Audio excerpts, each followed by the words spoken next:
Hello students, welcome back to my channel math by M care. সরল সুদ কষা অধ্যায়ের ষষ্ঠ তথা শেষ পর্বে আজ আমরা 21 এবং 22-এর দাগের সমস্যাগুলির সমাধান করব। 21-এর দাগে আছে অতি সংক্ষিপ্ত উত্তরধর্মী প্রশ্ন, অর্থাৎ very short answer type question. মাধ্যমিকে এরূপ কোশ্চান প্রথমের দিকে থাকে। এতে আছে বহু বিকল্পীয় প্রশ্ন, মাল্টিপল চয়েস কোশ্চান। আমরা জানি মাধ্যমিকে পাটিগণিত থেকে এরূপ প্রশ্ন একটি থাকে এবং প্রতিটি প্রশ্নের মান একের দাগেই থাকে।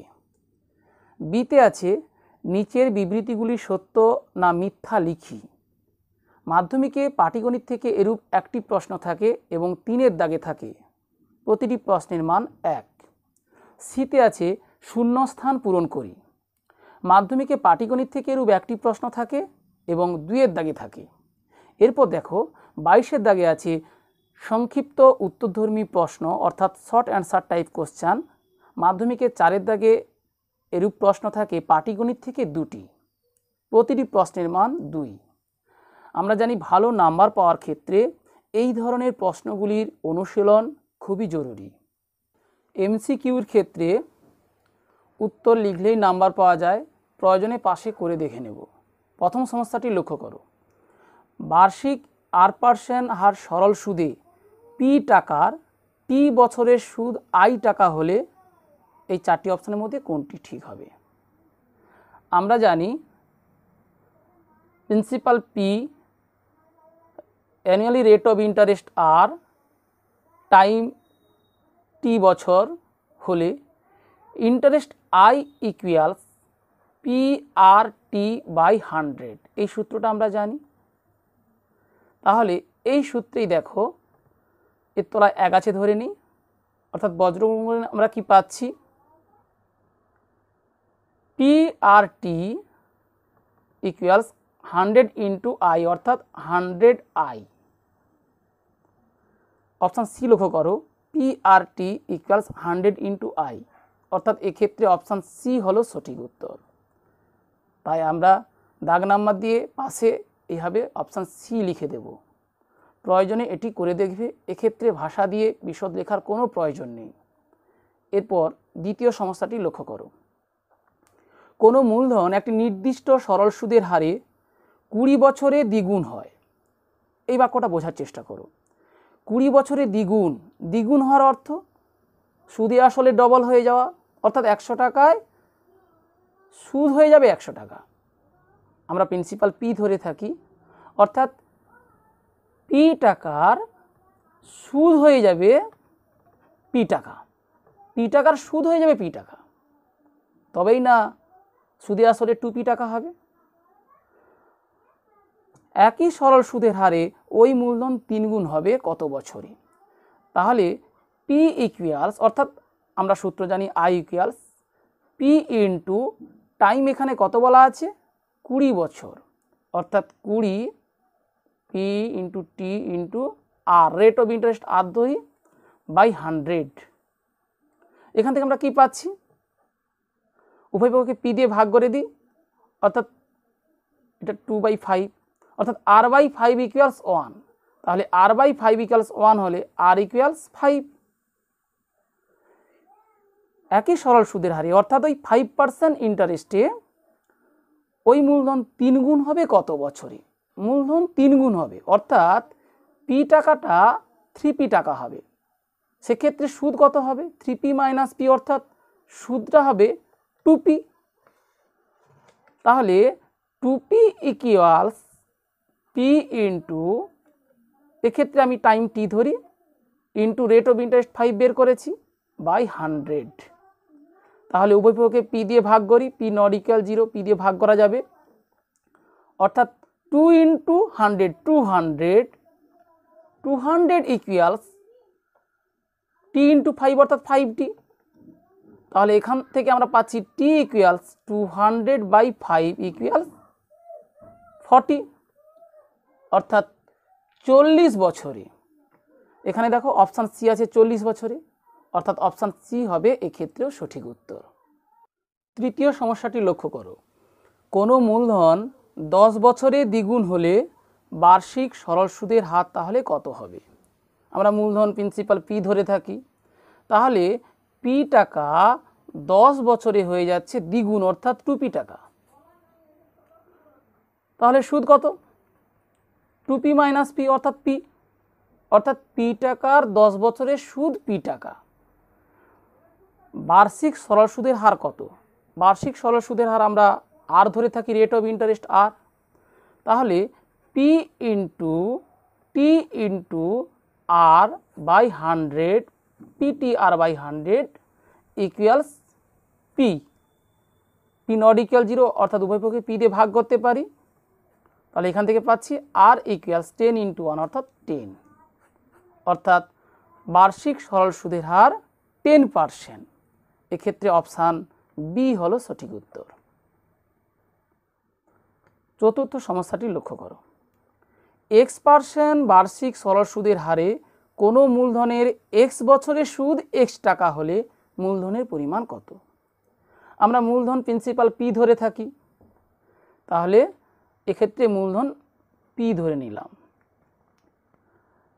আমরা বার্ষিক সরল সুদের হার r% ধরে থাকি, এখানে আর এর স্থলে আছে x। টাইম টি বছর ধরে থাকি, এখানে আছে x।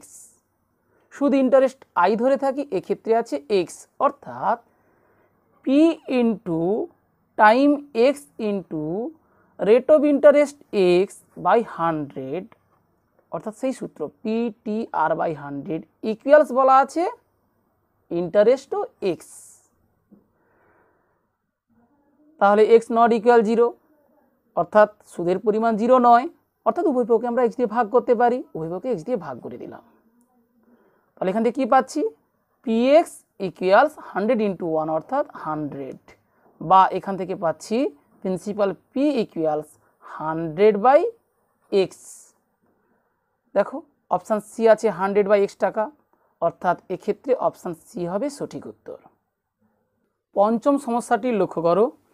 বার্ষিক r% সরল সুদের হারে কোনো মূলধনের n বছরে মোট সুদ PNR বাই 25 টাকা হলে মূলধনের পরিমাণ কত হবে?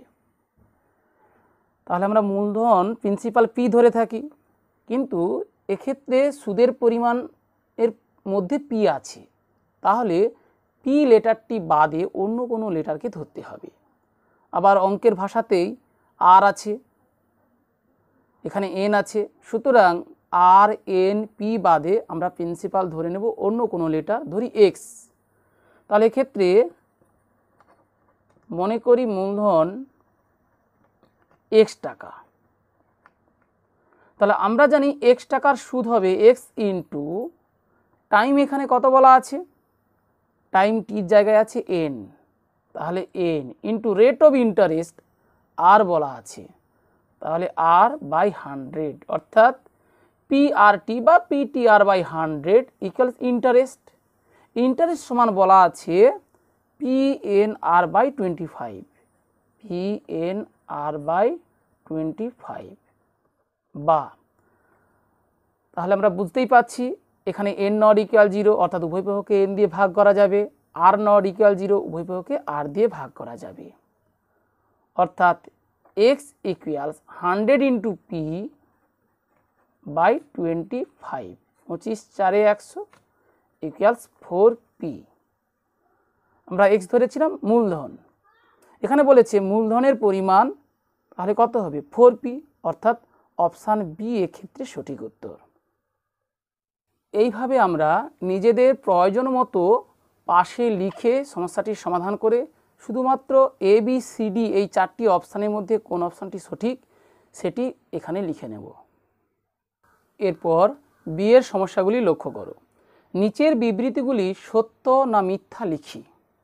প্রথমে আছে যে ব্যক্তি টাকা ধার করেন তাকে অধমন্য বলে। আমরা প্রথম পর্বে আলোচনা করেছিলাম, আমাদের পাঠ্যপুস্তকে 31 নম্বর পৃষ্ঠাতে বিশদ বর্ণনা করা আছে। যে ব্যক্তি বা সংগঠন টাকা ধার দেন তাকে উত্তমন্য, এবং যে ব্যক্তি বা সংগঠন টাকা ধার করেন তাকে অধমন্য বলা হয়। এখানে বলা আছে যে ব্যক্তি টাকা ধার করেন তাকে অধমন্য বলে, তাহলে এটি সত্য। এরপর দ্বিতীয় বিবৃতিটি লক্ষ্য করো, আসল ও শতকরা বার্ষিক সরল সুদের হার একই থাকলে মোট সুদ সময়ের সঙ্গে ব্যস্ত অনুপাতে থাকে। আমরা সূত্র কি জানি? I equals PTR/100।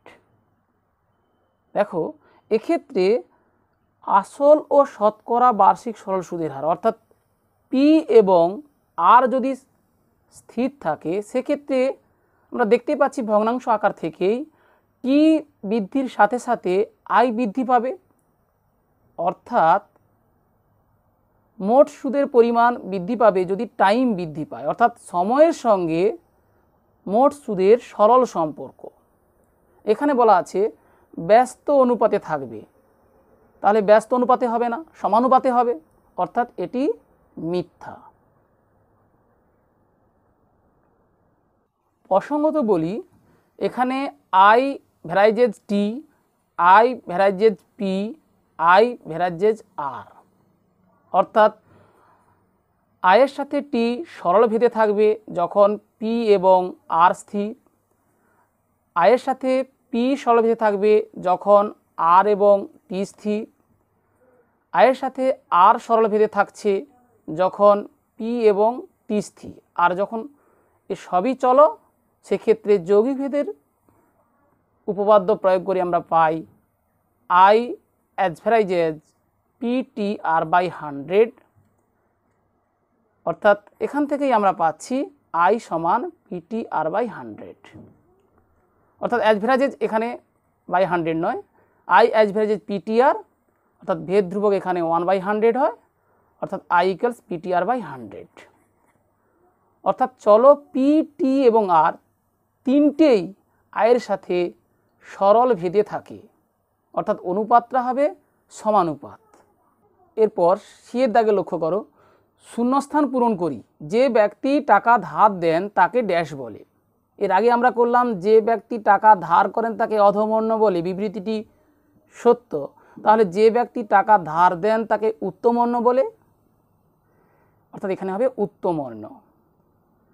দ্বিতীয় সমস্যাটি লক্ষ্য করো, বার্ষিক R/2% সরল সুদের হারে 2p টাকার টি বছরের সুদ আসল, সুদ আসল অর্থাৎ আসল যোগ সুদ, এক্ষেত্রে আসল বলা আছে 2p প্লাস সুদ, তাহলে কত হবে? আমরা জানি 2p এর সুদ 2p ইন্টু, অর্থাৎ প্রিন্সিপালের জায়গায় আমরা 2p লিখেছি, PT, টাইম কত এখানে t, রেট অফ ইন্টারেস্ট কত বলা আছে R/2, তাহলে R/2/100, এটা হলো সুদ।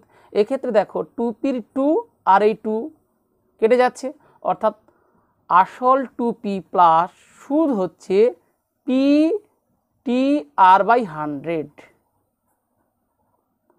অর্থাৎ এই শূন্য স্থানে হবে PTR/100, যেহেতু এখানে 2p দেওয়া আছে তাহলে শূন্য স্থানে শুধুমাত্র এই অংশটা লিখলেই হবে PTR/100। তিনের দাগে আছে এক বছরে আসল ও সুদ আসলের অনুপাত 8:9 হলে বার্ষিক সরল সুদের হার কত? দেখো এই অনুপাত থেকে আমরা বুঝতে পারছি আসল যদি 8 টাকা হয় সুদ আর আসল মিলে 9 টাকা, অর্থাৎ সুদ হচ্ছে 9 বিয়োগ 8 টাকা মানে 1 টাকা, অর্থাৎ 8 টাকায় সুদ 1 টাকা, এমনটা ভাবতে পারি। অথবা আমরা যদি প্রিন্সিপাল পি না ধরে 8p ধরে নিই, সেক্ষেত্রে 8p টাকার সুদে আসলে হচ্ছে 9p টাকা, অর্থাৎ সুদ হচ্ছে 9p বিয়োগ 8p অর্থাৎ p। তাহলে রাফেটা করে নিই, p যখন সুদ তখন প্রিন্সিপাল আমরা 8p ধরেছি, তাহলে 8p ইন্টু টাইম কত 1 বছর, অর্থাৎ টি স্থলে 1 বসাই, ইন্টু রেট অফ ইন্টারেস্ট আমরা আর ধরে নিই /100, অর্থাৎ 8p টাকার 1 বছরে R% ইন্টারেস্টে সুদ হলো p।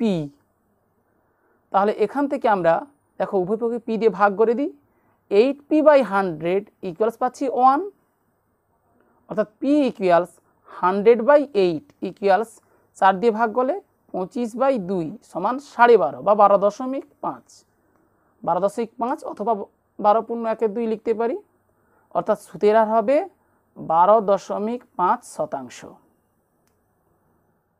এরপরে 22-এর দাগের সমস্যাগুলি যেহেতু 2 নম্বরে, এগুলি আমাদের পুরোপুরি কষে দেখাতে হবে।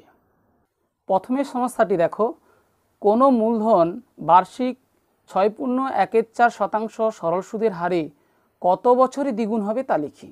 এর পূর্বে আমরা কষে দেখি 2-এর 7-এর দাগের সমস্যাটি সমাধান করেছিলাম। সেখানে ছিল বার্ষিক 6% সরল সুদের হারে কোনো টাকা কত বছরে দ্বিগুণ হবে। একই সমস্যা, সেখানে ছিল 6% আর এখানে আছে 6.14%, অর্থাৎ একইভাবে আমরা সমস্যাটির সমাধান করব। প্রথমে ধরে নেব, মনে করি আসল x টাকা বা p টাকা এবং t বছরে দ্বিগুণ হবে, অর্থাৎ এক্ষেত্রে আমরা সুদ সমান কি পাবো? সুদ সমান তাহলে পাবো p টাকা, কারণ সুদে আসলে হবে 2p টাকা। অতএব তাহলে আয়ের স্থলে আমরা p লিখে নেব, p equals p into T into rate of interest R ধরতে হবে। এখানে আর এর মান কত বলা আছে? 6.14, তাহলে আর না লিখে 6.14 লিখে ফেলি, ডিভাইডেড বাই 100, বা উভয়কে p দিয়ে ভাগ করতে পারি। তাহলে t ইন্টু 6.14 অর্থাৎ 6 গুণ 4 24 1 25, 25-এর 4 সমান 1 গুণ 100 অর্থাৎ 100, বা t সমান তাহলে 100 গুণ 4 ভাগ 25, 25 গুণ 4 100, 4 গুণ 4 16, অর্থাৎ আমরা এখান থেকে পাচ্ছি নির্ণেয় সময় 16 বছর। অথবা এরভাবে লিখতে পারি, কোনো মূলধন বার্ষিক 6.14% সরল সুদের হারে 16 বছরে দ্বিগুণ হবে। শতকরা বার্ষিক সরল সুদের হার কত হলে কোনো টাকার 4 বছরের সুদ আসলের 8/25 হবে তা নির্ণয় করি। এটা তৃতীয় সমস্যা। আচ্ছা, তৃতীয় সমস্যাটাই দেখি আগে। তৃতীয় সমস্যাটি দেখো, আমরা 8-এর দাগে, এর পূর্বে 8-এর দাগে এরূপ একটা সমস্যার সমাধান করেছিলাম। সেখানে বলা ছিল মান্নান মিয়া কিছু টাকা ধার করার 6 বছর পর দেখলেন দেয় সরল সুদের পরিমাণ আসলের 3/8 অংশ, অর্থাৎ সুদ এখানে আসলের 3/8 অংশ ছিল। আর বর্তমানের এই সমস্যাটির ক্ষেত্রে সুদ আসলের 8/25। উভয় সমস্যার সমাধান কৌশল একই রকম হবে, অর্থাৎ মনে করি আসল p টাকা, বার্ষিক সুদের হার 8%, অতএব p ইন্টু এখানে t বলা আছে 4 বছর into rate of interest R by 100 equals সুদ আসলের 8/25 অর্থাৎ p এর 8/25, p গুণ 8/25, বা একইভাবে আমরা উভয় পক্ষকে p দিয়ে ভাগ করলাম। তাহলে r সমান হবে 8/25 গুণ এই 100 গুণ হয়ে যাবে আর এই 4 ভাগ হয়ে যাবে, অর্থাৎ হরে আসবে। তাহলে 4 গুণ 2 8, 25 গুণ 4 100, 4 গুণ 2 8, অর্থাৎ আর এর মান 8, অর্থাৎ বার্ষিক সরল সুদের হার 8%। দ্বিতীয় সমস্যাটি লক্ষ্য করো, যেটি ছেড়ে গিয়েছিলাম। বার্ষিক সরল সুদের হার 4% থেকে 3.34% হয়, অমলবাবুর বার্ষিক আয় 60 টাকা কম হয়, অমলবাবুর মূলধন নির্ণয় করি। আমরা অমলবাবুর মূলধন p টাকা ধরে নেব। তাহলে p টাকার পৃথক পৃথকভাবে সুদ নির্ণয় করে আমরা 4% ইন্টারেস্টের সুদ থেকে 3.34% ইন্টারেস্টের সুদ বিয়োগ করে সেখান থেকে 60 টাকা পেতে পারি, অথবা আমরা খুব সহজে সমাধানটা করতে পারি এক লাইনে। সেটা হলো, প্রথমে ধরে নেব, মনে করি অমলবাবুর মূলধন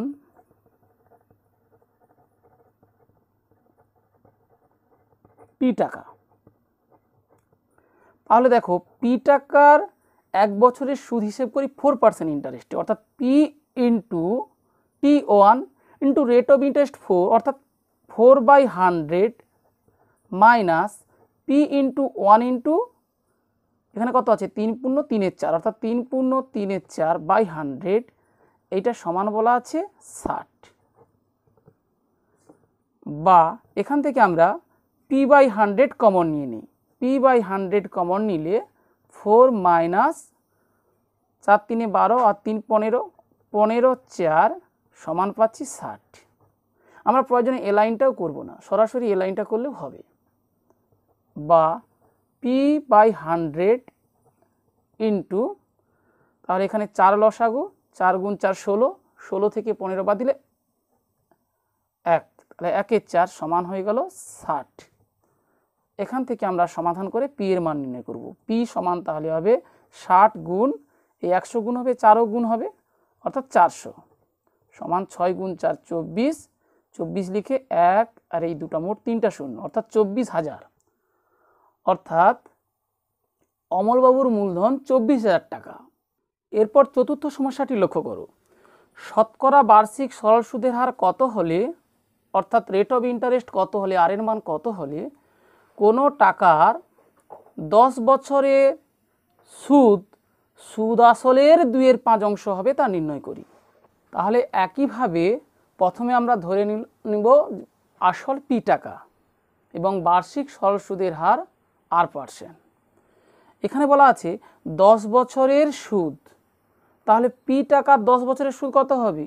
p × t × r/100, এই টাকাটা PTR/100, এই টাকাটা সমান বলা আছে সুদ আসলের 2/5 অংশ অর্থাৎ সমান সুদ আসল অর্থাৎ আসল p প্লাস সুদ যে করলাম p × 10 × r/100 এর